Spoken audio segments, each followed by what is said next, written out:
po, morning morning.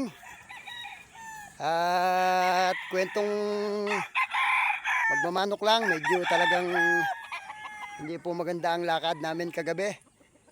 Medyo kinulang po sa swerte. At talo po ang aming inilaban. Talagang ganyan po ang sabong, hindi alam kung mananalo o matatalo ang bawat laban. Kaya ito, madaling araw pa lang, nagbibideo na. Inabot na ng tanghali dito sa farm. Hanap ng paraan kung paano uli mananalo. At naging advantage lang ho talaga yung gulang. Pagkatimbangan ng labanan, talo po talaga ng magugulang yung bata.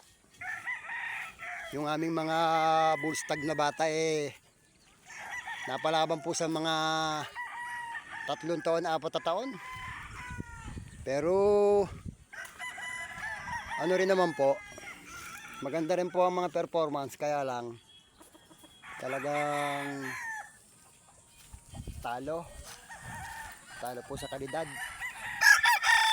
Kaya kailangan po talaga medyo pagtimbangan po ang labanan. Yung pinag-uusapan na timbangan, talagang dapat po magulang ang ating manok. Kaya po magpe-prepare na lang kami talaga ng magulang-gulang. Kamusta ba, Boss Mau? Medyo pinulang tayo sa swerte. Naunahan tayo ni TikTok Oo, naunahan lang ng Pero kung hindi naunahan tayo ng gamit, mananalo kami Ayan mga kakuya Jay, medyo magre-reserva na kami rito ng papagulangin. Yun po yung bilang isang Tagalaga o medyo handler yun po yung magiging kulang ko sa bawat laban ng aming mga manok. Kaya lang hindi po pwedeng hindi umentry yung aking parkoy Medyo kahit argabyado, kailangan talaga po may entry. Bawal po yung wala siyang entry kasi kanyang palaban. At sa susunod naman pong palaban niya, medyo paghahandaan na namin.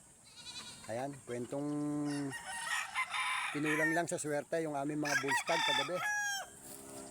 Medyo natalo po. Kaya paghahandaan na po namin sa susunod yung mga laban namin na timbangan. Okay, hanggang dito na lang po muna. At ito po ang inyong kaibigan si JTV at medyo puyat at medyo natalo ng konti. Okay po. At salamat nga pala kay Parkoy at kahit pa paano hindi kami nakakalimutan. Okay, thank you.